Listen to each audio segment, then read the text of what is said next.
Hi friends, south Indian സിനിമയിൽ തന്നെ ഏറ്റവും കഴിവുള്ള നായിക നടിമാരിൽ ഒരാളാണ് പാർവതി തിരുവോത്ത്.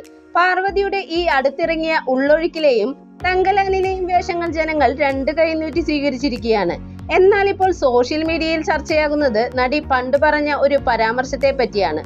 റെഡ് എഫ്എമ്മിന് നൽകിയ അഭിമുഖത്തിൽ പാർവതി പറഞ്ഞത് ഇപ്രകാരമായിരുന്നു: സൂപ്പർ സ്റ്റാർഡം ആർക്കും ഒന്നും കൊടുത്തിട്ടില്ല, സമയം പാഴാക്കാനുള്ള കാര്യം മാത്രമാണത്. സൂപ്പർ സ്റ്റാർ എന്നത് കൊണ്ട് എന്താണ് ഉദ്ദേശിക്കുന്നതെന്ന് പോലും എനിക്ക് മനസ്സിലാകുന്നില്ല. അതുകൊണ്ട് ഇവിടെ ആർക്കാണ് ഗുണമുണ്ടായിട്ടുള്ളത്? സൂപ്പർ സ്റ്റാറിന്റെ അർത്ഥം എന്താണ്? ഇൻഫ്ലുവൻസ് ആണോ? ഇമേജ് ആണോ? താരാരാധന മൂത്ത് ഭ്രാന്തായി ആൾക്കാർ ഇടുന്നതാണോ എന്നൊന്നും എനിക്കറിയില്ല. എന്നെ സൂപ്പർ ആക്ടർ എന്ന് വിളിച്ചാൽ ഞാൻ ഹാപ്പിയാണ്. ഫഹദ് ഫാസിൽ, ആസിഫ് അലി, റിമ കലിങ്കൽ എന്നിവരാണ് എന്നെ സംബന്ധിച്ചിടത്തോളം കേരളത്തിലെ സൂപ്പർ ആക്ടേഴ്സ് എന്നാണ് പാർവതി തിരുവോത്ത് പറഞ്ഞത്.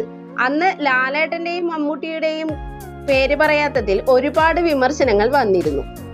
ഇപ്പോഴിതാ സൂപ്പർ സ്റ്റാർ എന്ന് ഉച്ചരിക്കുന്നതിനോട് പോലും താല്പര്യമില്ലാത്ത പാർവതി ലാലേട്ടനെയും മോഹൻലാലും അടക്കമുള്ള താരങ്ങളെ സൂപ്പർ സ്റ്റാർസ് എന്ന് അഭിസംബോധന ചെയ്യുന്ന വീഡിയോയാണ് വൈറലാകുന്നത്.